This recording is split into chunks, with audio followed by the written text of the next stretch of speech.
श्रीरूपं चाग्रातं सहगणरघुनाथसंतं सादयितं सामवतं परिजनसहितं श्रीकृष्णं चैतन्यं श्रीराधाकृष्णं राधां सहगणललिता श्रीविशाखां ॐ अज्ञानतिमिरसंज्ञानाञ्जनशलाकया चक्षुरुन्मिलितं येन तस्मै नामश्रेष्ठं विशेषपुत्रस्य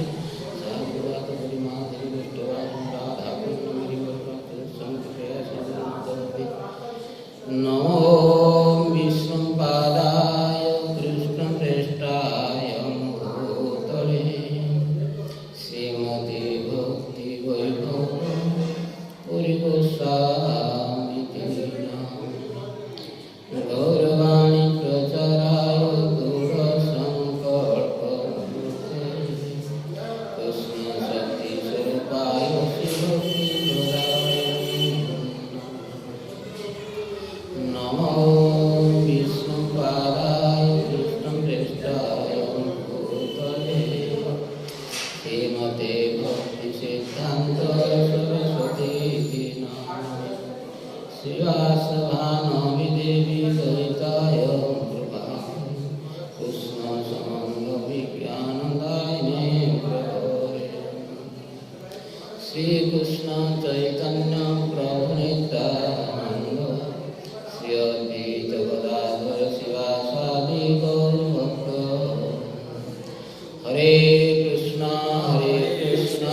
कृष्ण कृष्ण हरे हरे हरे राम राम राम हरे हरे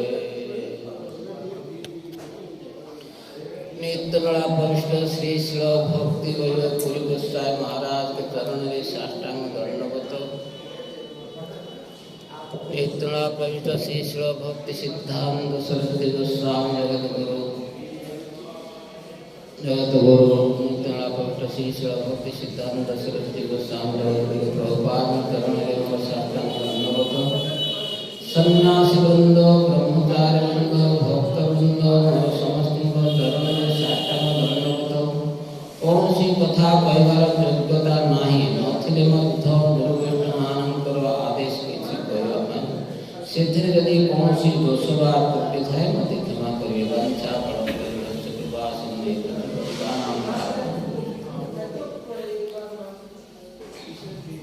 ଆଜିର ବିଷୟ ହେଉଛି ପ୍ରଭୁପାଦଙ୍କର ତିରୋଭାବ ତିଥି ଉପଲକ୍ଷେ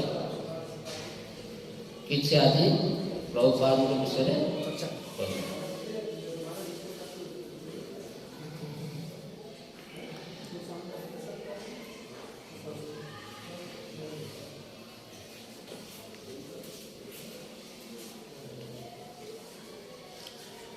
शुद्ध भगत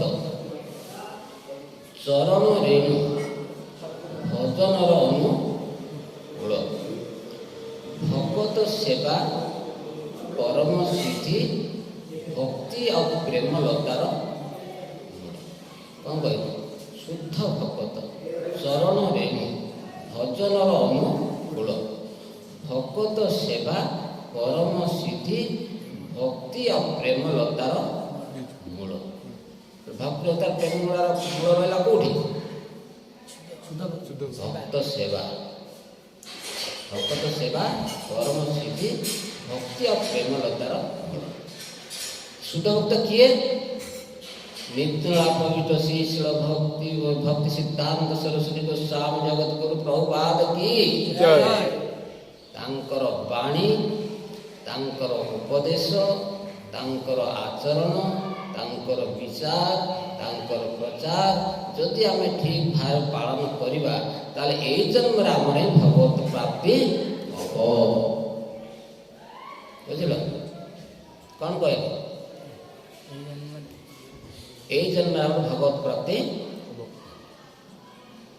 त प्रभुपाद कौन कले स्थाने स्थाने कत मथ बांधिले निष्कपट स्थाने स्थाने कत मथ बांधिले निष्कपट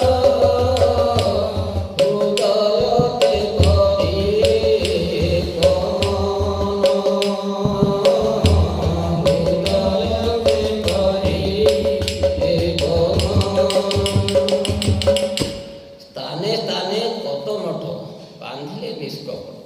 ନିଷ୍କପଟ ଭାବରେ ପ୍ରଭୁପାଦ ମଠ ମନ୍ଦିର ବାନ୍ଧିଲେ କାହିଁକି, କ'ଣ ଉଦ୍ଦେଶ୍ୟ? ଯିଏ ଜଣେ ଘର ଦ୍ୱାରା ଛାଡ଼ିକି ଆସିଲା, ସେ ଯିବ ତା ସେ ଗଛ ମୂଳେ ସେ ଭଜନ କରିବ, କ'ଣ ଦରକାର ମଠ ମନ୍ଦିର ଆସିବାକୁ? ସେ ତ ଘର ଛାଡ଼ିକି ଯାଏ ଗଛ ମୂଳେ ଭଜନ କରିବ, କ'ଣ ମଠ ମନ୍ଦିର କରିବ, କ'ଣ ଆବଶ୍ୟକ?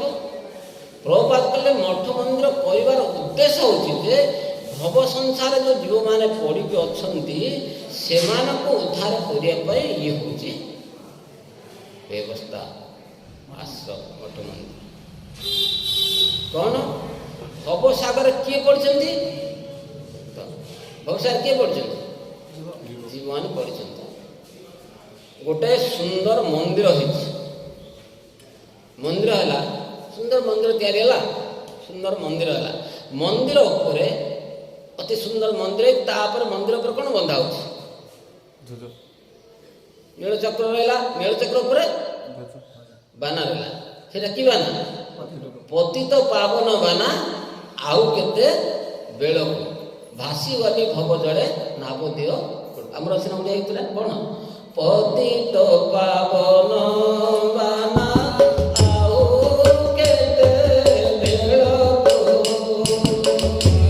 ପତିତ ପାବନ ବାନା ଆଉ କେତେ ବେଳକୁ,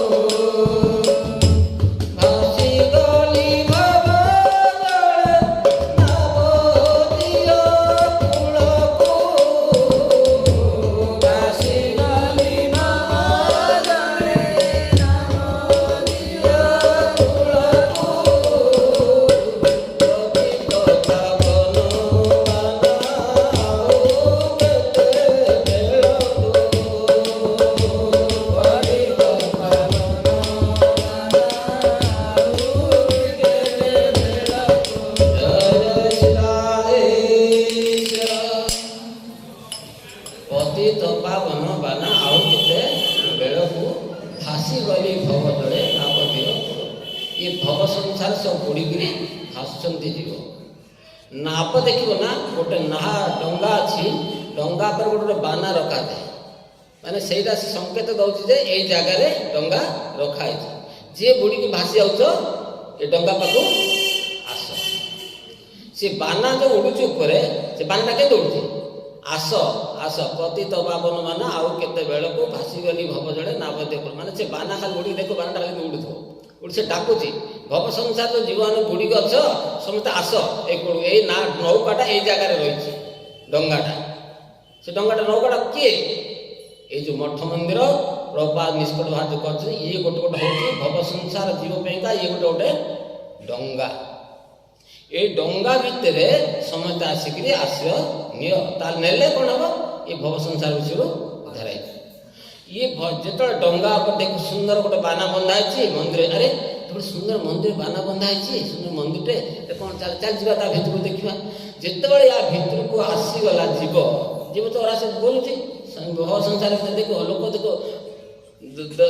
ଯେତେବେଳେ ରୋଡ଼ର ଉପରେ ଚାଲୁଛନ୍ତି ନା, ଗୋଟେ କ'ଣ ଅଛି ବାମ ପଟେ ଡାହାଣ ପଟେ ଯିବା ଆସିବ, ମାନେ ତୁମେ ଦେଖିବ ବେଶୀ ଲୋକ ଯେତେବେଳେ ଚାଲୁଛନ୍ତି ଖାଲି ମନେ କାଳେ ସ୍ରୋତ କାଳେ ଯିବ ଭବ ସଂସାର ଯିବ ଭାସିଲା ଭଳିଆ ଖାଲି ଦେଖିବ, ତମେ ଦୂରେ ଦେଖିବ ନା ଖାଲି ଲୋକ ଇଆଡ଼େ ଭାସିକି ଯାଉଛନ୍ତି, ତାପରେ ସିଆଡ଼େ ଭାସିବ, ସିଆଡ଼ୁ ଭାସିକି ଆସୁଛନ୍ତି, ପୁଣି ଇଆଡ଼େ ଭାସିବ, ପୁରା ଖାଲି ଭାସୁଛନ୍ତି ଭବ ସଂସାର ଭିତରେ। ଭାସୁ ଭାସୁ ଦୁଇ ଜଣଙ୍କର ଦୃଷ୍ଟି ପଡ଼ିଗଲା କେଉଁଠି? ସେ ମନ୍ଦିର ପତାକା ଧଣ୍ଡା ଉପରେ। ଯେତେବେଳେ ପଡ଼ିଗଲା ଦୃଷ୍ଟି, ସେ କହିଲା ଆରେ ସେ ଭବ ସଂସାର ଭିତରୁ ସେ ମୋଡ଼ିଲା କେଉଁଠୁ? ରୋଡ଼ ଉପରୁ ଏପଟୁ ମୋଡ଼ିଲା, ଏପଟୁ କୁଆଡ଼େ ଗଲା? ସେ ଗଲା ମନ୍ଦିରକୁ ଗଲା। ମନ୍ଦିର ଯେତେବେଳେ ଗଲା, ମନ୍ଦିର ପୂଜାରୀ ଅଛି, ପୂଜାରୀକି ଦେଖିଲା, ଧ୍ୟାନ ଦେଇ ଶୁଣ। ଯେତେବେଳେ ପୂଜାରୀ ଦେଖିଲା, ପୂଜାରୀ ପଚାରିଲା ପ୍ରଭୁ ଇଏ ଯେଉଁ ଠାକୁର ହାତ ଦେଖି ଅଛନ୍ତି ଇଏ କିଏ? ଆଗ କ'ଣ ହେଲା? ପ୍ରଥମେ ତାର ଫାଷ୍ଟ ବାନା ଦେଖିଲା, ବାନା ଦେଖିକି ମନ୍ଦିର ପ୍ରବେଶ ହେଲା। ମନ୍ଦିର ପ୍ରବେଶ ହେଲା, କ'ଣ ଦେଖିଲା? ପୂଜାରୀକି ଦର୍ଶନ କଲା। ପୂଜାରୀକି ପଚାରିଲା ଏ ଯେଉଁ ବିଗ୍ରହ ବସିଛନ୍ତି ରାଧାକୃଷ୍ଣ ଆଉ ମହାପ୍ରଭୁ ଇଏ କିଏ? ତିନି ଜଣ। ସେ ମହାପ୍ରଭୁ ହାତ ଟେକିକିରି ଅଛନ୍ତି, ଆଉ ଗୋଟେ ହାତ ତଳେ ଅଛି। କାହିଁକି? ସେ ପୂଜାରୀ କହିଲା ଯେ ମହାପ୍ରଭୁ କହୁଛନ୍ତି ଏ ଭବ ସଂସାର କିଏ କିଛି ନାହିଁ, ହରିକି ଡାକ। ଇଏ କିଏ? ନା ରାଧାକୃଷ୍ଣଙ୍କର ମିଳିତ ବିଗ୍ରହ। ଏମାନେ କିଏ? ଏମାନେ ହଉଛି ଜଗତଗୁରୁ କୃଷ୍ଣ। ଦୀକ୍ଷା ଗୁରୁ ରୂପେ ସ୍ୱୟଂ ଶ୍ରୀ ଗୋବିନ୍ଦ, ଶିକ୍ଷା ଗୁରୁ ରୂପା ରାଧା। ଦୀକ୍ଷା ଗୁରୁ ରୂପେ ସ୍ୱୟଂ ଶ୍ରୀ ଗୋବିନ୍ଦ, ଦୀକ୍ଷା ଗୁରୁ ରୂପା ରାଧା। ଦୀକ୍ଷା ଗୁରୁ ରୂପେ ସ୍ୱୟଂ ଶ୍ରୀ ଗୋବିନ୍ଦ, ଶିକ୍ଷା ଗୁରୁ ରୂପା ରାଧା। ଦୀକ୍ଷା ଗୁରୁ ରୂପେ ସ୍ୱୟଂ ଶ୍ରୀ ଗୋବିନ୍ଦ, ଶିକ୍ଷା ଗୁରୁ ରୂପା ରାଧା। ସଖୀ ମଞ୍ଜରୀଙ୍କ ସଙ୍ଗରେ ରହିବ, ସଖୀ ମଞ୍ଜରୀଙ୍କ ସଙ୍ଗରେ ରହିବ, ନାସିବ ସକଳ ବାଧା, ନାସିବ ସକଳ ବାଧା। ଦୀକ୍ଷା ଗୁରୁ ରୂପେ ସ୍ୱୟଂ ଶ୍ରୀ ଗୋବିନ୍ଦ। ଏ ଗୋବିନ୍ଦ ହେଉଛନ୍ତି ସ୍ୱୟଂ ଦୀକ୍ଷା ଗୁରୁ, ଜଗତ ଗୁରୁ। ରାଧାଣୀ କିଏ? ସେ ହେଉଛନ୍ତି ଶିକ୍ଷା ଗୁରୁ। ଆଉ ସଖୀ ମଞ୍ଜରୀ ମାନେ କିଏ? ଇଏ ହେଉଛି ସବୁ ଗୁରୁ ବୈଷ୍ଣବ। ଯଦି ଗୁରୁ ବୈଷ୍ଣବଙ୍କର ଆନୁଗତ୍ୟରେ ଆମେ ରହିବା ତାହେଲେ ନାସିବ ସକଳ ବାଧା। ଆମକୁ ଏବେ ଦରକାର କ'ଣ? ଗୁରୁ ବୈଷ୍ଣବଙ୍କର ଆନୁଗତ୍ୟରେ ରହିବାଟା ହେଉଛି ଆମର ଧର୍ମ। ତାହେଲେ ମଠ ମନ୍ଦିର କରାହେଲା, ତାର ନିୟମ କରାହେଲା। ଯଦି ନୌକାରେ ଯିଏ ବସିବ ଏଇ ନିୟମରେ ରହିବ, ଯଦି ଏଇ ନିୟମରେ ନ ରହିଲା ସେ ନୌକାରେ ବସିଲେ ମଧ୍ୟ ସେ ବୁଡ଼ିଯିବ। ନୌକାରେ କୁହାଯାଇଛି ମଝିରେ ବସ। ତମେ ଯଦି ନୌକାରେ ସାଇଡ଼ରେ ବସିଲେ କ'ଣ ହେବ? ନୌକା ଓଲଟିଯିବ। ଯଦି ସମସ୍ତେ ସାଇଡ଼ ହେଇଯିବ କ'ଣ ହେବ? ସେ ନୌକା ବୁଡ଼ିବ। ତାହେଲେ କେଉଁଠି ବସିବ? ମଝିରେ ବସିବ। ନୌକାର ନିୟମ କରାହେଲା। ଏ ନୌକାର ନିୟମ କ'ଣ କରାହେଇଛି? ପ୍ରଭୁପାଦ କ'ଣ ନିୟମ କରିଛନ୍ତି? ସକାଳୁ ବ୍ରହ୍ମ ମୁହୂର୍ତ୍ତରେ 3:30 4:30 ଶଯ୍ୟା ତ୍ୟାଗ କରିବାକୁ ପଡ଼ିବ। ଏଇଟା ପ୍ରଥମ ନିୟମ। ତାର ଦ୍ୱିତୀୟ ନିୟମ କ'ଣ କହିଲେ?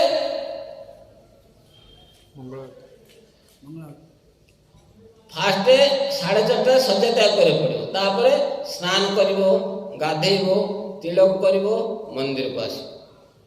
ଆସିଲା ପରେ କ'ଣ କରିବ? ଫାଷ୍ଟ କ'ଣ ହେଲା? ମନ୍ଦିରକୁ ଆସିବ, ପୂଜାରୀ ମନ୍ଦିର ଖୋଲା, ତ ଫାଷ୍ଟ କ'ଣ ଦର୍ଶନ କଲ? ପଚାରିବି ଗୋଟେ ତାକୁ ପଚାରି ସବୁ ମତେ କହିବ। ଫାଷ୍ଟ ଆସିଲି, ମଙ୍ଗଳାଦି ସରିଲା, ଆସିଲି, ତିଳକ କରି ଆସିଲି, ମନ୍ଦିର ଛିଡ଼ା ହେଲି। 4:30 ମନ୍ଦିର ଖୋଲା ହେଲା। 5ଟାରେ ମନ୍ଦିର ଖୋଲା ହେଲା ପରେ ଆମେ ଫାଷ୍ଟ ଯେତେବେଳେ ମନ୍ଦିର ଖୋଲା ଆମେ କ'ଣ ଦେଖିଲି? ବିଗ୍ରହ ଦର୍ଶନ। ବିଗ୍ରହ ଦର୍ଶନ ଗ୍ରହ ନାଶନ। ଯଦି ବିଗ୍ରହ ଆମେ ଡେଲି ଗୋଟେ ମନ୍ଦିରକୁ ଜଣେ ରେଗୁଲାର ଆସି ଖାଲି ବିଗ୍ରହକୁ ଦର୍ଶନ କରିକି ଯାଉଛି ତାର ସାରି ଗ୍ରହ ନଷ୍ଟ ହେଇଯିବ। ବିଗ୍ରହ ଦର୍ଶନ ଗ୍ରହ ନାଶ ଫାଷ୍ଟ ଷ୍ଟାର୍ଟିଂ ହେଇଗଲା। ତାପରେ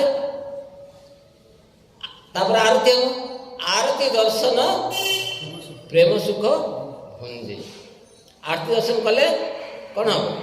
ଯିଏ ରେଗୁଲାର ଯଦି ଆରତି ଦର୍ଶନ କରୁଛି ତାର ନିଶ୍ଚୟ ତାର ଦିନେ ନା ଦିନ ପ୍ରେମ ହବ। ବିଗ୍ରହ ଦର୍ଶନ କଲେ ଗ୍ରହ ନଷ୍ଟ ହବ। ତାପରେ ବିଗ୍ରହ ଦର୍ଶନ, ଆରତି ଦର୍ଶନ, ପ୍ରେମ ସୁଖ ଭଞ୍ଜେ। ତାପରେ କ'ଣ କଲା? ପ୍ରଦକ୍ଷିଣ। ତା ମନ୍ଦିର ପରିକ୍ରମା ହେଉଛି। ମନ୍ଦିର ପରିକ୍ରମା, ତୁଳସୀ ପରିକ୍ରମା କଲେ ବ୍ରହ୍ମହତ୍ୟା ପାପକୁ ମଧ୍ୟ ସେ ନଷ୍ଟ କରିଦେବ। ଯଦି ସେ ରେଗୁଲାର ମନ୍ଦିର ପରିକ୍ରମା କରୁଛି ବା ତୁଳସୀ ପରିକ୍ରମା କରୁଛି ତାର କ'ଣ ହବ? ବ୍ରହ୍ମହତ୍ୟା ପାପ। ତାର ଆଉ ବ୍ରହ୍ମହତ୍ୟା ପାପ ତାକୁ ମଧ୍ୟ ସେ ନଷ୍ଟ କରିଦେବ। ପରିକ୍ରମାରେ ଏତିକି ଫଳ ଅଛି। ତା ପ୍ରଥମେ କ'ଣ କଲା? ବିଗ୍ରହ ଦର୍ଶନ, ତାପରେ ଆରତି ଦର୍ଶନ, ତାପରେ ପରିକ୍ରମା, ତାପରେ ତୁଳସୀରେ ଜଳଦାନ। ପରିକ୍ରମା କଲା ପରେ ଆମେ ନିୟମ ଅଛି ତୁଳସୀ ଗଛଟା ମଝିରେ ରଖିକି ସମସ୍ତେ ଟିକେ ଜଳ ଦେବା କଥା। କାହିଁକି କିଏ କେତେବେଳେ ଦେବ କି ମନେ ପଡ଼ିବ, ତୁଳସୀ ରଖିଦେବ। ରଖିଦେଇକିରି ସମସ୍ତେ ଗୋଟେ ଗୋଟେ ଚାମଚ ଜଳ ଦେବାର ଅଛି। ସେଥିରେ ଯେତେ ଦାନ ପୁଣ୍ୟ ଅଛି ସବୁଠାରୁ ବଡ଼ ଦାନ କେଉଁଟା? ତୁଳସୀରେ ଜଳ ଦାନ। କାହିଁକି ନା ଯେତେ ଦାନ ଅଛି ସବୁଥିରେ କୃପଣ ଅଛି। ଆମର ତୁଳସୀ ଜଳ ଦାନରେ କୃପଣ ନାହିଁ। ପାଣି ଦେବାକୁ କିଏ କୃପଣ କରୁଛି କି? ଜଳ ଦେବା ପାଇଁ ନା, ଖାଲି ଗଛ ମରିଯିବ ବୋଲି ଅଳ୍ପ ପାଣି ଦେବା କଥା ନା, ନହେଲେ ସେଥିପାଇଁ ଦାନ ପାଇଁ କିଛି କୃପଣ ନାହିଁ। କାରଣ ଆଉ ସବୁଥିରେ କୃପଣ ଅଛି। ଜଣେ 1,00,000 ଟଙ୍କା ଦେଲା, ତା ବାବୁ ପଚାରିଲା 1,00,000 ଟଙ୍କା ଦେଲି। 1,00,000 ଟଙ୍କା କାହିଁ ଦେଲ? 75,000 ଦେଇଥିଲେ ହେଇନଥାନ୍ତା କି? ଆଉ 1,00,000 ଟଙ୍କା କାହିଁ ଦେଲ? ଆମର କ'ଣ ଅଭାବ ଅଛି କି? ଆଉ 50,000 ଦେଇଥିଲେ ହେଇନଥାନ୍ତା କି? 25,000 କମ୍ କରିଥିଲେ ମଧ୍ୟ ଆମର ଚଳିଥାନ୍ତା, 50,000 ଅଧିକ ଦେଇଥିଲେ ମଧ୍ୟ ଚଳିଥାନ୍ତା। ଆଉ ପ୍ରଥମେ କ'ଣ କହିଲି? ଦାନ ବିଷୟରେ ସବୁ ଯେତେ ଦାନ କର ସବୁଥିରେ ତମର କୃପଣ ରହିଛି। କୌଣସି ଦାନରେ তুমি ସନ୍ତୁଷ୍ଟ କରିପାରିବନି କାହାକୁ। ଗୋଟେ ରାଜ୍ୟ ଦେଲା ପରେ ମଧ୍ୟ ସେ ଆଉ ଗୋଟେ ରାଜ୍ୟ ମାଗିବ। তুমি ଯେତେ ଦାନ ଦେଇକି ମୁଁ କାହାକୁ ସନ୍ତୁଷ୍ଟ କରିପାରିବ ନାହିଁ। ସେଠି ଯେତେ ଦାନ ଅଛି ସବୁଠୁ ଶ୍ରେଷ୍ଠ ଦାନ ହେଉଛି ତୁଳସୀରେ ଜଳ ଦାନ। ଆଉ ଗୋଟିଏ ଦାନ ଅଛି, ଯେତେ ଦାନ ଦେଲା ପରେ ସେ ଆଉ ଟିକେ ମାଗିବ, ଆଉ ଟିକେ ଦେଇଥିଲେ ହେଇଥାନ୍ତା। 50 ଏକର ସମ୍ପତ୍ତି ଦେଲା ପରେ ଏତେବେଳେ ତ ସାହି ପଡ଼ିଶାରେ ଜାଗାଟା ଅଛି, ଆଉ ଟିକେ ସେଇଟା ଆମେ ଦେଇଥିଲେ ଭଲ ହେଇଥାନ୍ତା ପରା। ଗୋଟେ ଫ୍ୟାକ୍ଟ୍ରି ଦେଲେ ଆଉ ଗୋଟେ ମାଗିବ। ବ୍ରହ୍ମାପଦ ସରିଲେ ଇନ୍ଦ୍ରପଦ ନେଲା ପରେ ମଧ୍ୟ ପୁଣି ବ୍ରହ୍ମାପଦକୁ ଆଉଥରେ ହାତ ବତେଇବ ସେ। ସେଥିପାଇଁ ଗୋଟିଏ ଦାନ ଅଛି, ସେ ଦାନରେ ଆଉ ସେ ମାଗିବ। କ'ଣ ସେ ଦାନ କହିବିର? କ'ଣ ସେ ଦାନଟା ଦେଲା ପରେ ସେ ମାଗିବ? ସବୁଟା ହେଉଛି ଖାଇବା। ଯେତେ ଗୋଟେ ଲୋକ ପୁରା ଖାଇଦେଲା ପରେ ତାକୁ ପଛେ ଆଉ ଦେବି, ଆଉ କେବେ ଦରକାର ପେଟ ପୁରିଗଲା ଆଉ ସେ ମାଗିବ। ସେ ଗୋଟିଏ ଦାନ ଅଛି ମାତ୍ର ପ୍ରସାଦରେ, ଯଦି ଖାଇଲା ପରେ ଆଉ ତାକୁ ଦେଇଦେଲା ପରେ ତାକୁ ଯେତେ ଦେବ ଦେଇଦେଲା ପରେ ତାକୁ ଆଉ ଦେବି, ଆଉ ଖାଇବିନି ତ ପେଟ ଫାଟିଗଲା। ଆଉ ଖାଦ୍ୟରେ ଏକମାତ୍ର ସେ ମାଗିବନି। ଗୋଟେ ହେଉଛି ଅନ୍ନ ଦାନ, ଆଉ ଗୋଟେ ହେଉଛି ଜଳ ଦାନ। ଏଇ ଦୁଇଟା ଦାନ ଭିତରେ ପୂର୍ଣ୍ଣ କରିପାରେ, ଆଉ କୌଣସି ଦାନରେ ତ ପୂର୍ଣ୍ଣ କରିପାରିବନି। ଯେତେ ଯାହା ଦେଲେ ମଧ୍ୟ ସେ ଆହୁରି ଦେ ଆହୁରି ଦେ ଆହୁରି ଦେ। ବ୍ରହ୍ମପଦ ପାଇଲା ପର୍ଯ୍ୟନ୍ତ ମଧ୍ୟ ଆଉ ସେ ମାଗିବ। ତାପରେ କ'ଣ ହେଲା? କୋଉଠି ରହିଲା? ତୁଳସୀରେ ଜଳ ଦାନ। ପ୍ରଦକ୍ଷିଣ ଗଲା, ଜଳ ଦାନ ହେଇଗଲା। ତାପରେ ପ୍ରସାଦ ସେବା କରିତେ ହୁଏ ସକଳ ପ୍ରପଞ୍ଚ ଜୟ। ଯଦି ପ୍ରସାଦ ସେବା କରୁଛନ୍ତି ସକଳ ପ୍ରପଞ୍ଚ ଜୟ ହେଇଛି। ଯଦି ଯେ ରେଗୁଲାର ତୁଳସୀ ପକେଇକିରି ପ୍ରସାଦ ଯଦି ରେଗୁଲାର ସେ ପାଉଛି, ତାର ସକଳ ପ୍ରପଞ୍ଚ ଜୟ ହେଇଛି। କ'ଣ କହିଲେ? ପ୍ରସାଦ ସେବା କରିତେ ହୁଏ ସକଳ ପ୍ରପଞ୍ଚ ଜୟ। ସକଳ ପ୍ରପଞ୍ଚ ଜୟ ହେଇଛି। ତାପରେ ଗଲା ପ୍ରସାଦ ସେବା ହେଇଗଲା। ପ୍ରସାଦ ସେବା ପରେ କ'ଣ କରିବ?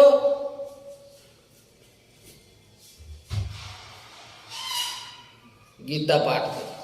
ମଠ ମନ୍ଦିର ଜଣେ ଗୀତା ପାଠ କରୁଛି, ଆଉ ରେଗୁଲାର ବୁଝୁ ନ ବୁଝୁ ପଢ଼େ ଗୀତା, ରୁଚୁ ନ ରୁଚୁ ଖାଅ ପିତା। ରେଗୁଲାର ଜଣେ ଯଦି ଗୀତା ପଢ଼ୁଛି, ଆଉ ଯିଏ ନ ପଢ଼ି ପାରୁଛି ସେ ଶୁଣୁଛି, ଯିଏ ଶୁଣିବ ଆଉ ଯିଏ ପଢ଼ିବ। ଗୀତା ପଢ଼ିଲେ ସଂସାର ପ୍ରତି ତାର ବୈରାଗ୍ୟ ସୁନିଶ୍ଚିତ ହେବ। ଯିଏ ପଢ଼ିବ ଗୀତା ସିଏ ହେବ ଜଗତ। ସେ ଜଗତକୁ ସିଏ ଗୀତା ପଢ଼ିଲେ ଗୀତା ପଢ଼ିଲେ ସଂସାର ପ୍ରତି ବୈରାଗ୍ୟ ଆସିବ। ଯଦି ସେ ଗୀତା ପଢ଼ୁଛି, ଆଉ ଗୀତା ଯଦି ବୁଝୁଛି, ତାହା ନିଶ୍ଚୟ ସେ ବୈରାଗ୍ୟ ସଂସାର ପ୍ରତି ବୈରାଗ୍ୟ ଆସିବ। ଇଏ ବୈରାଗ୍ୟ କିଏ କରେଇଲେ? ମୁଁ କହିଲି କାଲି ତମେ କହିଲି କି ପଢ଼ିବ ଗୀତା ପଢ଼ିବ, ଭାଗବତ ଜଣେ ଜଣେ କ୍ଲାସ୍ କରିବ। ତାହେଲେ ମୁଁ କାହିଁ କରିବି? ସେ କହିଲା ମୁଁ କାହିଁ? ତମେ କ'ଣ ପଢ଼ିବ? ଗୀତା ବହି ତମେ ପଢ଼ୁଛ କି? ଏବେ ଯୋଉ କଥା ମୁଁ କହୁଛି କି? ମୁଁ ଯୋଉଟା କହୁଛି ମୁଁ ଗୁରୁ ବୈଷ୍ଣବ ମାନଙ୍କ ପାଖରୁ ଯାହା ଶୁଣୁଥିଲି ସେଇଟା ମୁଁ କହୁଛି। ବା ଗୀତା କିଏ ପଢ଼ୁଛି? କିଏ କହୁଛି? ଏ ତ କୃଷ୍ଣ ଅର୍ଜୁନଙ୍କର ଉପଦେଶ। କୃଷ୍ଣ କହୁଛନ୍ତି, ଅର୍ଜୁନ ଶୁଣୁଛନ୍ତି। ଅର୍ଜୁନ କହୁଛନ୍ତି, କୃଷ୍ଣ ଶୁଣୁଛନ୍ତି। ସଞ୍ଜୟ କହୁଛନ୍ତି, ଧୃତରାଷ୍ଟ୍ର ଶୁଣୁଛନ୍ତି। ଧୃତରାଷ୍ଟ୍ର କହୁଛନ୍ତି, ସଞ୍ଜୟ ଶୁଣୁଛନ୍ତି। ଆମେ କ'ଣ କହୁଛୁ? ଆମେ କହୁଛୁ ଗୀତା। କିଏ କହୁଛୁ ଗୀତା? ସେଇ ଭାବରେ ପଢ଼ିବ। ମୁଁ କିଛି କହୁନି। ମୁଁ ଯାହା କହୁଛି ଗୁରୁ ବୈଷ୍ଣବଙ୍କ କଥା କହୁଛି। ମୁଁ ଯାହା କହୁଛି ଅର୍ଜୁନଙ୍କ କଥା କହୁଛି। ମୁଁ ଯାହା କହୁଛି କୃଷ୍ଣଙ୍କ କଥା କହୁଛି। ମୁଁ ଯାହା କହୁଛି ସଞ୍ଜୟର କଥା କହୁଛି। ମୁଁ ଯାହା କହୁଛି ଧୃତରାଷ୍ଟ୍ର କଥା କହୁଛି। ମୁଁ ମୋ କଥା କିଛି କହୁନି। ଇଏ ହେଉଛି ଗୀତା। ତା ଗୀତା ଯଦି ପଢ଼ିଲା ତାପରେ ସଂସାର ପ୍ରତି ନିଶ୍ଚୟ ତାର ବିରକ୍ତ ହବ।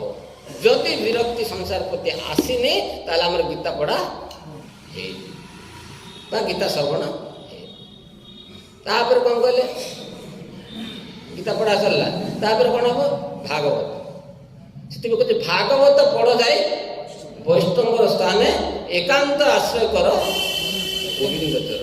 ତ ଭାଗବତ କୋଉଠି ପଢିବ? ସେ ଘରେ ବସିକି ଦିନ ସାରା ପଢିଲେ ମତେ ଅଜାତ ପଢ, କୋଉଠି ପଢିବ? ଭାଗବତ ପଢ ଯାଇ ବୈଷ୍ଣବର ସ୍ଥାନେ ଏକାନ୍ତ ଆଶ୍ରୟ କର ଗୋବିନ୍ଦ ଚର। ତାହେଲେ କଣ କରିବାକୁ ପଡିବ? ଭାଗବତ ପଢିଲେ କଣ ହବ? ରାଧେ ଆରମ୍ଭ ହେଲା। ଭାଗବତ ପଢିଲେ କଣ ହବ? ଗୀତା ପଢିଲେ ସଂସାର ମୋହ କଟିବ, ଭାଗବତ ପଢିଲେ ଭକ୍ତି ହବ। ତାପରେ ସତ୍ସଙ୍ଗ କଲେ ଶକ୍ତି ମିଳିବ। ସତ୍ସଙ୍ଗ ଦ୍ୱାରା ଗୋଟେ ଶକ୍ତି ଅଛି। ସତ୍ସଙ୍ଗ ଦ୍ୱାରା ଉତ୍ସାହ, ଦୃଢ଼ତା, ଧୈର୍ଯ୍ୟ ତିନିଟା ଜିନିଷ ଆସିବ। ସତ୍ସଙ୍ଗ ଦ୍ୱାରା କ'ଣ ହବ? ମୁଁ ଭଜନ କରିବି, ମୁଁ ସେବା କରିବି, କିଏ କରୁ ନ କରୁ ମୁଁ କରିବି। ମୁଁ ଘର ଛାଡ଼ି ଆସିଛି ମୁଁ ଭଜନ କରିବି, ମୁଁ ଘର ଛାଡ଼ି ଆସିଛି ମୁଁ ସେବା କରିବି, ମୁଁ ଘର ଛାଡ଼ି ଆସିଛି ମୁଁ ଝାଡ଼ୁ ମାରିବି, ମୁଁ ଅର୍ଚ୍ଚନ କରିବି, ମୁଁ ପୂଜା କରିବି, ମୁଁ ସେବା କରିବି, ମୁଁ ବାସନ ମାଜିବି, ମୁଁ ଲାଟ୍ରିନ୍ ସେବା କରିବି, ମୁଁ କରିବି। ମୁଁ କାହାକୁ ଦେଖିକି ଆସିନି, ମୁଁ ଆସିଛି ମୁଁ କରିବି। ଯଦି ଅନ୍ୟକୁ ଆଙ୍ଗୁଠି ଦେଖେଇବ, ଗୋଟା ଆଙ୍ଗୁଠି କାହାକୁ ଦେଖାଉଛ? କାଳିଆକୁ ଗୋଟା ଆଙ୍ଗୁଠି, ଚାରିଟା ଆଙ୍ଗୁଠି କୁଆଡ଼େ ଅଛି? ତମେ ତାକୁ ଆଙ୍ଗୁଠି ଦେଖାଉଛ। ଆମେ ତାକୁ ଆଙ୍ଗୁଠି ଦେଖିବାକୁ ଆସିନଥିଲି, ଆମେ ଆସିଥିଲେ ନିଜକୁ। ତାକୁ ଆଙ୍ଗୁଠି ଗୋଟେ ଦେଖେଇଲା ବେଳକୁ ଚାରିଟା ଆଙ୍ଗୁଠି ତମର, ସବୁ ଗୋଟେ ତାକୁ ଆଙ୍ଗୁଠି ଦେଖାଉଛୁ। ଆଙ୍ଗୁଠି ଚାରିଟା ଦିକେ ଆଙ୍ଗୁଠି ଆମ ପଟେ ରହିଲା। ତ ମୁଁ ଶବ୍ଦ ଲଗେଇବ, ମୁଁ କରିବି, ମୁଁ କହିବି। ସିଏ କ'ଣ କିଏ କଲା ନ କଲା ନ କଲା ନ କଲା, ସିଏ ଅଛନ୍ତି ମହତ ପୁରୁଷ ଅଛନ୍ତି, ସେମାନେ ଅଛନ୍ତି ଗୁରୁଦେବ ଅଛନ୍ତି, ମହାରାଜ ଅଛନ୍ତି, ସେମାନେ କ'ଣ କହିବେ? ସେମାନେ ତାକୁ ଆମର କି ଦରକାର? ମୋତେ ଯେତିକି ଦିଆହେଉଛି ମୁଁ ସେତିକି କରେ। ଏ ଗୁରୁଦେବ ଯାହା କଲେ ମୁଁ କାହାକୁ ଦେଖିବାକୁ ହବନି ଆଙ୍ଗୁଠି। ତାହେଲେ କ'ଣ ରହିଲା? ତ ଫାଷ୍ଟ ଗୋଟେ ରହିଲା ବିଗ୍ରହ ଆରତି ଦର୍ଶନ, ବିଗ୍ରହ ଦର୍ଶନ, ଗ୍ରହଣାସନ, ଚରଣାମୃତ ପାନ, ଚରଣାସାଧନ, ଆରତି ଦର୍ଶନ, ପ୍ରେମ ସୁଖ ପୁଞ୍ଜେ, ପ୍ରସାଦ ସେବା କଲେ ସକଳ ପ୍ରପଞ୍ଜୟ। ତାପରେ ଗୀତା ପଢ଼ିଲେ ସଂସାର ମୋହ କଟିବ, ଭାଗବତ ପଢ଼ିଲେ ଭକ୍ତି ହବ, ସତ୍ସଙ୍ଗ କଲେ ଶକ୍ତି ମିଳିବ। କ'ଣ ଶକ୍ତି ମିଳିବ? ଉତ୍ସାହ, ଦୃଢ଼ତା, ଧୈର୍ଯ୍ୟ, ଭକ୍ତି କାର୍ଯ୍ୟ ରତି, ସଙ୍ଗ ତ୍ୟାଗ, ସାଧୁ ବୃତ୍ତି, ସଦା କର। ସତ୍ସଙ୍ଗ ଦ୍ୱାରା ତିନିଟା ଜିନିଷ ଆମ ଲାଭ ହବ। ଉତ୍ସାହ ଆସିବ, ଦୃଢ଼ତା ଆସିବ, ଧୈର୍ଯ୍ୟ ଆସିବ। ବିନା ସତ୍ସଙ୍ଗେ ବିବେକ ନା ହୁଏ। ତାପରେ କୁଆଡ଼େ ଯିବା? ଭାଗବତ ହେଇଗଲା, ସତ୍ସଙ୍ଗ ହେଇଗଲା, ତାପରେ ନାମ କରୁଛି। ନାମ କଲେ କ'ଣ ହବ? ନାମ କଲେ ପାପ ନଷ୍ଟ ହେଇଯିବ। ଯଦି ଆମେ ନାମ କରୁଛୁ ରେଗୁଲାର, ନିଶ୍ଚୟ ପାପ ନଷ୍ଟ ହେଇଯିବ। ନାମ କଲେ ପାପ ନଷ୍ଟ ହବ, ସେଇ ଗୋଟିଏ ନାମରେ ପ୍ରେମ ମିଳିବ। ପାପ ନଷ୍ଟ ହେଇକିରି ସେଇ ଗୋଟେ, ଆଉ ଦୁଇଟା ନାମ ଦରକାର ନାହିଁ। ନାମରେ କ'ଣ ହବ? ରାଧ ହେଇଗଲା। କ'ଣ ହବ? ପାଣି ଟିକେ ନେଇ କ'ଣ ହବ? ପାପ ନଷ୍ଟ ହବ, ପ୍ରେମ ମିଳିବ। ସେଇ କାମ, ସେ ନାମ କେତେବେଳେ ଆସିବ? ଶୁଦ୍ଧ ନାମ। ଅପରାଧ ଘୁଞ୍ଚି ଶୁଦ୍ଧ ନାମେ ରୁଚି, କବେ କଲେ ହବ ସେଦିନ ଆମ। ସେ ଶୁଦ୍ଧ ନାମ ପ୍ରତି କେବେ ରୁଚି ଆସିବ? କେବେ ଆସିବ? ଯେବେ ଅପରାଧ ଘୁଞ୍ଚିବ। ଅପରାଧ ଘୁଞ୍ଚି ଶୁଦ୍ଧ ନାମେ ରୁଚି, କବେ হবে ବୋଲ ସେଦିନ। କେବେ ସେ ଦିନଟା ଆସିବ? କେବେ ଆସିବ? ଯେତେବେଳେ ଅପରାଧ ଘୁଞ୍ଚିବ, ସେତେବେଳେ ଯାଇ ଶୁଦ୍ଧ ନାମ ପ୍ରତି ରୁଚି ଆସିବ। ସେଇ ଯେଉଁ ନାମଟା, ସେଇ ହେଉଛି ଗୋଟିଏ ନାମ। ସେ ଗୋଟିଏ ନାମରେ ପାପକୁ ନଷ୍ଟ କରି ପ୍ରେମ ଦେଇଦେବ। ତାହେଲେ ଆମେ ସକାଳୁ ସନ୍ଧ୍ୟା ପର୍ଯ୍ୟନ୍ତ ଏସବୁ କରୁଛୁ ନା ନାହିଁ? ଯେତିକି କଥା କହିଲି,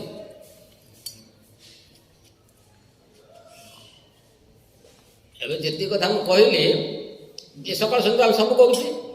ନାମ କରୁଛି, ଗୀତା ପଢ଼ୁଛି, ଭାଗବତ ପଢ଼ୁଛି, ସତ୍ସଙ୍ଗ କରୁଛି, ତୁଳସୀରେ ଜଳଦାନ କରୁଛି, ବିଗ୍ରହ ଦର୍ଶନ କରୁଛି, ଆରତୀ ଦର୍ଶନ କରୁଛି, ଚରଣାମୃତ ପାଉଛି, ପ୍ରସାଦ ସେବା କରୁଛି, ସବୁ ତ କରୁଛି।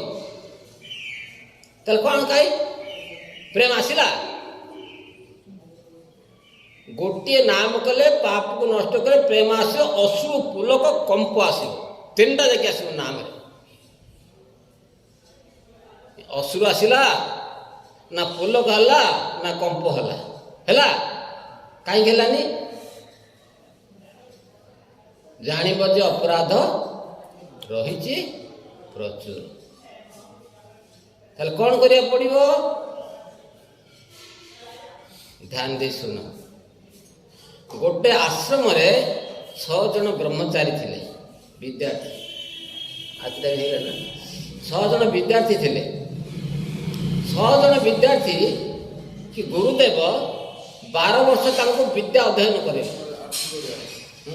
ନାଇଁ 15 ମିନିଟ୍ ପରେ ଯାଅ, 15 ମିନିଟ୍ ଅଛି, ଆଉ ଅଛି 10 ମିନିଟ୍, 15 ମିନିଟ୍ ବାକି। 10 ମିନିଟ୍ ପଛରେ ଅଛି। ହଉ, କାଲି ତ ହେଇଥିଲା ସେତିକିରେ, ଆଉ କାଲି ଟାଇମ୍ କର। ହଁ, କ'ଣ ରହିଲା ଟପିକ୍ଟା? ହଉ, ଏଇଟା ଶେଷ କରିଦେଇ କରିଦେବା ଆଉ। ହଁ, 6 ଜଣ ବିଦ୍ୟାର୍ଥୀ ଆଶ୍ରମରେ ସେବା କରୁଥିଲେ ବା ପଢ଼ୁଥିଲେ। ପୁରା 12 ବର୍ଷ। 12 ବର୍ଷ କଲେ ଗୁରୁ ସେବା। ଗୁରୁ କହିଲେ କିଛି ଦବା। ଯଦି ନିଷ୍କପଟ ଭାବରେ ଯଦି ହରିଗୁରୁ ବୈଷ୍ଣବଙ୍କର ସେବା ଆମେ କରୁଛି, ତାହେଲେ ଗୁରୁଦେବ ନିଶ୍ଚୟ କିଛି ଦେବେ। ଗୁରୁଦେବ ଦେଖିବେ 12 ବର୍ଷ ନିଷ୍କପଟ ସେବକ ଅଛି ନା ନାହିଁ। ଯେତେ ଦିନ ପର୍ଯ୍ୟନ୍ତ ନିଷ୍କପଟ ସେବକ ନ ହୋଇଛି, ସେତେବେଳେ ପର୍ଯ୍ୟନ୍ତ ମିଳିବ ଚୋପା। ଆଉ କ'ଣ? 12 ବର୍ଷ କଲେ ସେବା, ଗୁରୁ କହିଲେ କିଛି ଦବା। 12 ବର୍ଷ ତମେ ଦେଖ, ଯଦି 12 ବର୍ଷ ପରେ ନିଷ୍କଟ ଗୁରୁ ବୈଷ୍ଣବ ସେବା କରୁଛ, ବାଜିବ ଗୋଟେ ମାଡ଼। ସେ ମାଡ଼ରେ ପୁରା ତମର ପରିବର୍ତ୍ତନ ହେଇଯିବ। ନହେଲେ ବାଜିଲାନି, ପୁଣି ଆଉ 12 ବର୍ଷ ବାଜିବ ଆଉ ଗୋଟେ ମାଡ଼। ଏସବୁ ଆସିବ ଯେତେ ନିଷ୍କଟ ଭାବେ ସେବକ ହବ, ମାଡ଼ ବାଜିବ। ନିଷ୍କଟ ସେବକ ହେଲେ ମାଡ଼ ବାଜିବ। ଯେଉଁ ପିଲା ଭଲ ପଢ଼ୁଛି ନା, ମାଷ୍ଟର ତାକୁ ଏକା ବୁଝିବ, ତାକୁ ଏକା ଗାଳି କରିବ।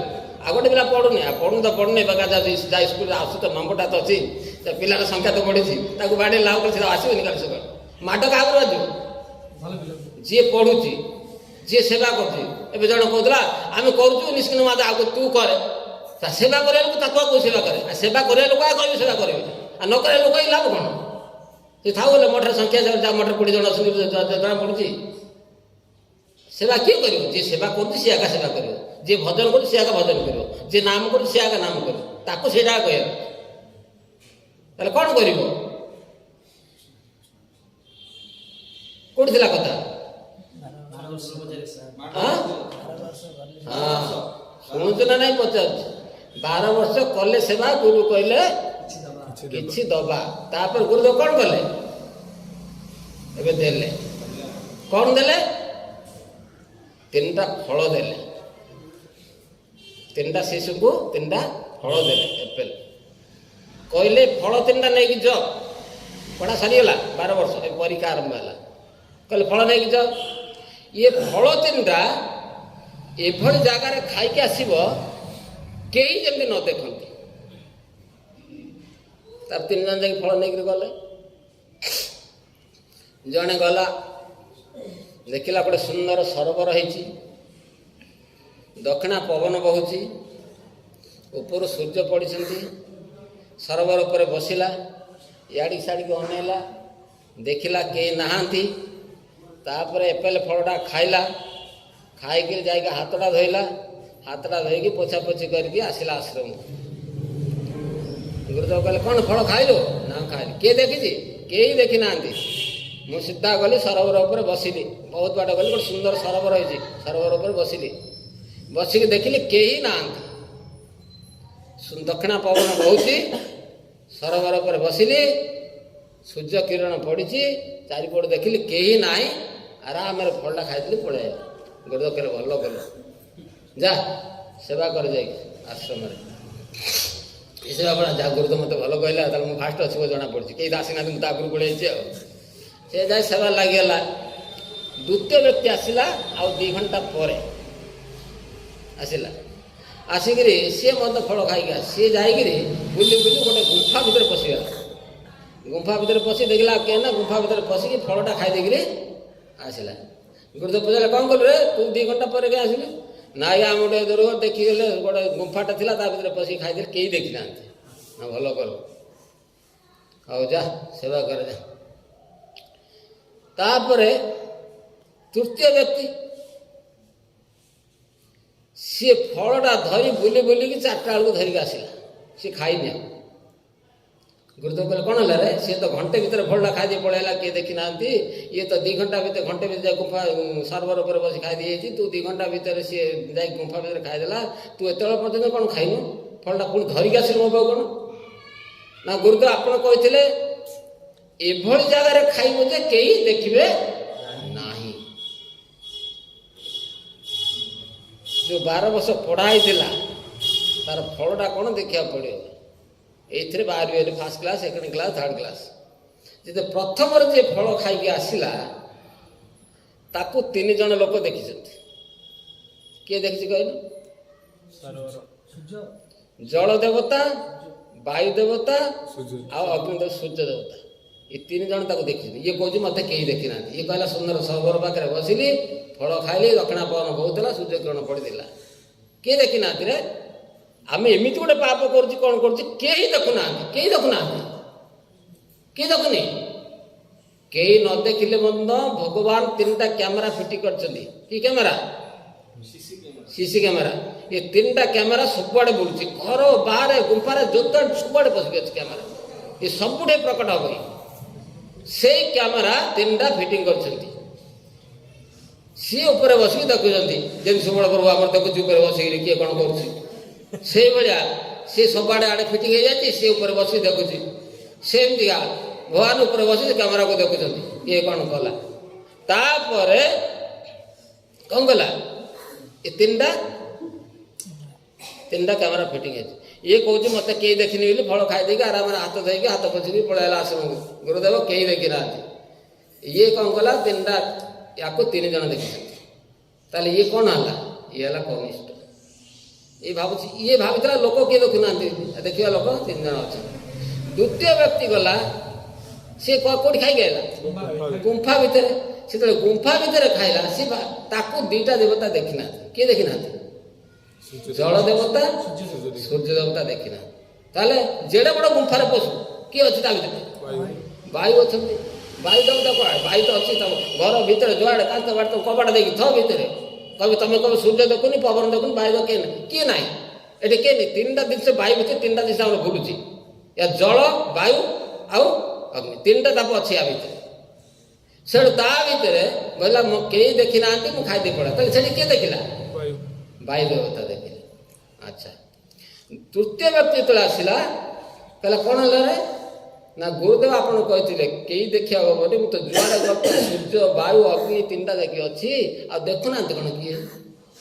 ନା ଆଚ୍ଛା, ଗୁରୁଦେବ ଜାଣିଲେ ଇଏ ହେଉଛି ପ୍ରକୃତ ଶ୍ରେଷ୍ଠ, ଇଏ ଠିକ୍ ଭାବରେ ବିଦ୍ୟା ଅଧ୍ୟୟନ କରିଛି।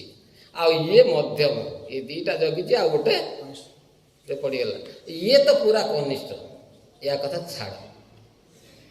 ତାପରେ ପୁଣି ଆଉ କେତେ ଜଣ ରହିଲେ? ଆଉ 3 ଜଣ। ସେ 3 ଜଣ ଗୁରୁଦେବ ଆଉ ଥରେ ପରୀକ୍ଷା କରେଇଲେ। କ'ଣ ପରୀକ୍ଷା କରେଇଲେ? ପ୍ରଥମ ଶିଶୁକୁ ପଠେଇଲେ, 10 ଟଙ୍କା ଦେଲେ, କହିଲେ ତୁ ଯା, ଭଲ ରସଗୋଲା 4ଟା ଧରିକି ଆସ। 10 ଟଙ୍କା ଦେଲେ, ତାକୁ ପଠେଇଲେ, ଭଲ ରସଗୋଲା 4ଟା ଧରିକି ଆସ। ସିଏ ଯାଇକିରି କ'ଣ କଲା, ଭଲ ଦୋକାନରେ କହିଲା ମୋତେ ଭଲ ରସଗୋଲା 4ଟା ଦିଅ। ସେ ଭଲ ରସଗୋଲା ତାକୁ 4ଟା ଦେଲେ। କିଏ? ଦୋକାନୀ ବାଲା। ଇଏ ରସଗୋଲା ଆଣିଲା, ତାପରେ ଭାବିଲା ଆରେ ଗୁରୁଦେବ କହିଥିଲେ ଭଲ ରସଗୋଲା 4ଟା ଆଣିବୁ, ରସଗୋଲା ଭଲ ଅଛି କି ମନ୍ଦ ଅଛି ଜାଣିବି କେମିତି? ଗୋଟେ ପକେଇଲା ପାଟିରେ, ପାଟି ରସଗୋଲା ପଡ଼ିଲେ କେମିତି ଲାଗେ? ଯାହା ଲାଗିବା କଥା ଲାଗିଲା। ଗୋଟେ ପକେଇଦେଲା, ପକେଇଲା, ହଁ ରସଗୋଲା ଭଲ ଅଛି। ତାପରେ ଧରିକି ଆସିଲା। ଆଉ ଖଣ୍ଡେ ବାଟ ଆସିଲା ବେଳକୁ, ରସଗୋଲା ପାଟିରେ ଲାଗିଲାଣି ନା, ଆଉ ଖଣ୍ଡେ ବାଟ ଆସିଲା ବେଳକୁ ଆରେ ଗୁରୁଦେବ ସେଦିନ ହରିକଥାରେ କହିଥିଲେ 3 ହେଉଛି ଅଶୁଭ, 3ଟା ନେବାକୁ ହବନି। କ'ଣ କରାହବ? ଆଉ ଗୋଟେ ଖାଇଦେବା, 2ଟା କରିଦେବା। 2ଟା ଖାଇଦେଲା ବେଳକୁ ତାର ଆହୁରି ମନ ଚଞ୍ଚଳ ହେଇଗଲା। ତାପରେ ଆଉ ଖଣ୍ଡେ ବାଟ ଗଲା ପରେ ଗୁରୁଦେବ ତ ଯାହା ଖାଆନ୍ତି ମୋତେ ଅଧେ ଦେଇକିରି ଖାଆନ୍ତି, ଆରେ ମୋ ଭାଗଟା ମୁଁ ଖାଇଦେଲେ ଗଲା। ସେଠୁ କ'ଣ କଲା? ଆଉ ଗୋଟେ ଖାଇଦେଲା, 3ଟା ହେଇଗଲା। ତାପରେ ଗଲା ଆଶ୍ରମକୁ। ଗୁରୁଦେବ କହିଲେ କ'ଣ ରସଗୋଲା ଆଣିଲୁ? ନା ହଁ ଗୁରୁଦେବ ଆଣିଲି। କେତେଟା ଆଣିଲୁ? ନା 4ଟା ଆଣିଲି। କାହିଁ 4ଟା? ନା ଗୁରୁଦେବ ଆପଣ କହିଥିଲେ ନା ଭଲ ରସଗୋଲା ଦେଖିକି ଆଣିବ ବୋଲି। ଗୋଟେ ସେ ଦୋକାନ ପାଖରେ ଦେଖିଲି ଭଲ ଅଛି। ତାପରେ ଆଉ 3ଟା କାହିଁ ନା ଆପଣ କହିଥିଲେ ନା କ'ଣ 3ଟା ଅଶୁଭ। ମୁଁ ସେ କଥାରେ ଆପଣ ଶୁଣିଥିଲି 3 ହେଉଛି ଅଶୁଭ, ସେଥିପାଇଁ ଆଉ ଗୋଟେ ରୋଷେଇ ଖାଇଦେଲି। ନା ଆଚ୍ଛା ଭଲ। ଆଉ 2ଟା ନା ଆଉ 2ଟା ଆପଣ ତ ଯାହା ଖାଆନ୍ତି ମୋତେ ଦେଇକିରି ଖାଆନ୍ତି, ସେମିତି ମୋ ଭାଗଟା ମୁଁ ଖାଇଦେଲି। ହଇରେ ଠାକୁରଙ୍କୁ ଭୋଗ ଲାଗିନି ତୁ କେମିତି ଖାଇଲୁ? ଗୁରୁଦେବ ଏମିତି ଖାଇଲି। ଏମିତି ଖାଇଲେ ଗୁରୁଦେବ ଆଗରେ ଖେଳ ପକେଇଦେଲା ପାଟିରେ। ଗୁରୁଦେବ ଯୋଉ ପକେଇଦେଲା, ଆମର ଭଳିଆ ରାଗି ବ୍ରହ୍ମଚାରୀ ଗୋଟେ ଥାଆନ୍ତି ନା ପାଖରେ, ସେ କହିଲା କ'ଣ ଜାଣିଛି ନା ତୋର ସର୍ବନାଶ ହବ। ଠାକୁରକୁ ଭୋଗ ଲାଗିନି, ଗୁରୁଦେବ ଖାଇନାହାନ୍ତି, ଆମେ ଖାଇନୁ, ତୁ ଏକୁଟିଆ ଖାଇଲୁ କେମିତି? ଗୁରୁଦେବ କହିଲେ ନାଇଁ ତାର ସର୍ବନାଶ ହବନି, ସେ ଭବିଷ୍ୟତରେ ମହାନ ହବ। କ'ଣ ମହାନ ହବ? ଭୋଗ ଲାଗିନି ଖାଇଦେଲାଣି କ'ଣ ସେ ଭବିଷ୍ୟତରେ ମହାନ ହବ? ସେ ମୋର ପ୍ରତ୍ୟେକ ବାଣୀକି ସେ ରକ୍ଷା କରିବ। ମୁଁ କହିଥିଲି ଭଲ ରସଗୋଲା ଆଣି ବୋଲି, ସେ ଭଲ ରସଗୋଲା କେମିତି ଜାଣିବ? ସେ ଗୋଟେ ଖାଇଲା, ଆଉ ସେ ମୋ ହରି କଥା ଠିକରେ ଶୁଣୁଛି। 3 ହେଉଛି ଅଶୁଭ କହିଦେଲି, ତାହେଲେ ସେଇଠି ଭାଇଲା 3ଟା ହେଉଛି ଅଶୁଭ, ସେଇଠୁ ଖାଇଲା। ମୁଁ ଜାଣିଛି ହରି କଥା ମୋର ଠିକରେ ଶୁଣୁଛି। ଆଉ ଦ୍ୱିତୀୟରେ ମୁଁ ତ ଖାଇଲେ ତାକୁ ତ ଦେଇକି ଖାଏ, ତା ଭାଗଟା ସେ ଖାଇଦେଲା। ଆଉ କ'ଣ? ଆଉ ତାକୁ ପଚାରିଲି କେମିତି ଖାଇଲୁ? ଆଉ ଗୁରୁଦେବ ଏମିତି ଖାଇଲି ବୋଲି ସେଟା ଖାଇଦେଲା। ଭୋଗ ଲାଗିନି କେମିତି ଖାଇଲି? ଏମିତି ଖାଇଲି, ଏମିତି ଖାଇଲି। ଭୋଗ ଲାଗିନି କେମିତି ଖାଇଲି? ଏମିତି ଖାଇଲି କହିଲା। ଆଉ ତାର ଭୁଲ କିଛି ନାହିଁ, ତାହେଲେ ଭୁଲ କୋଉଠି ରହିଲା? ଆମେ ଯେଉଁ କନିଷ୍ଠ ନୂଆ ପିଲାଟା ଆଇଲେ ଆମେ ତାକୁ ଯେଉଁ ଆଙ୍ଗୁଠି ଦେଖି ଏଇଟା ହସିବା କଥା ନାହିଁ। ଯେଉଁ ପିଲାଟା ନୂଆ ପିଲାଟେ ମଠକୁ ଆଇଲେ ସେ ହେଉଛି କନିଷ୍ଠ, ସେ ସଦାବେଳେ ଭୁଲ କରିବ।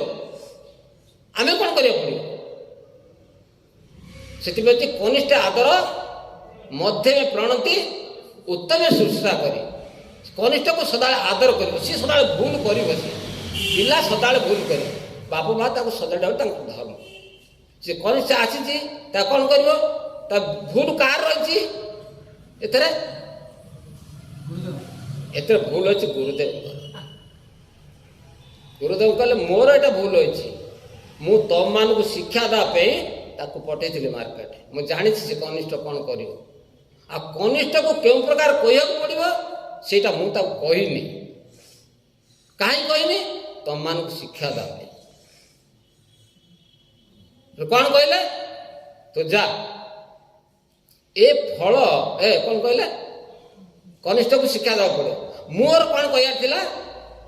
10 ଟଙ୍କା ନେ, ପଇସା ନେଇକି ଯିବୁ, ମିଠା ଆଣିବୁ, ଭୋଗ ଲାଗିବ, ତାପରେ କ'ଣ ହବ? ଭୋଗ ଲାଗିବ, ତାପରେ ସମସ୍ତେ ବସିବା, ବାଣ୍ଟିକିରି ଖାଇବା। ଯଦି ଏ କଥାଟା ମୁଁ କହିଥାନ୍ତି ତାହେଲେ ସେ ଭୁଲ କରିନଥାନ୍ତି। ତାହେଲେ କ'ଣ ହେଇଛି? ଦୋଷ ରହିଲା କୋଉଠି? ରହିଲା। ଆଉ ରହିଲା ତୃତୀୟ ବ୍ୟକ୍ତି। ତୃତୀୟ ବ୍ୟକ୍ତି ଆରତି ଟାଇମ୍ ହେଇଗଲା। ତୃତୀୟ ବ୍ୟକ୍ତି ତ ଉତ୍ତମ ଆଉ କ'ଣ? ସେ ଯାହା କରିବ ବିଚାର କରିକି କରିବ, ସେ କେବେ ଭୁଲ କରିବ। ଉତ୍ତମ ଯାହା କରିବ ବିଚାର କରି କରିବ।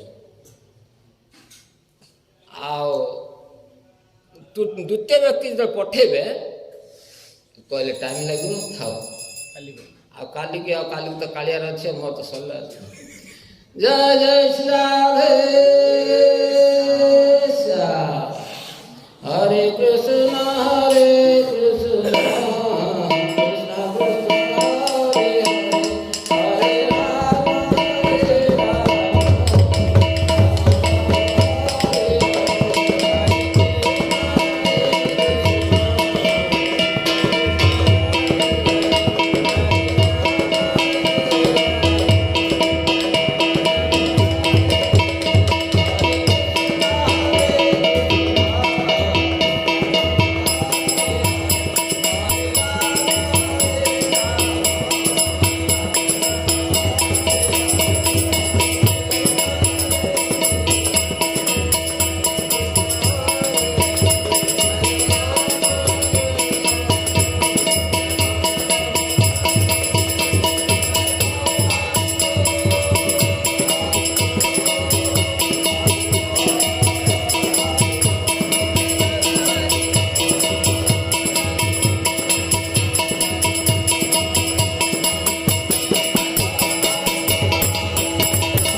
श्री राम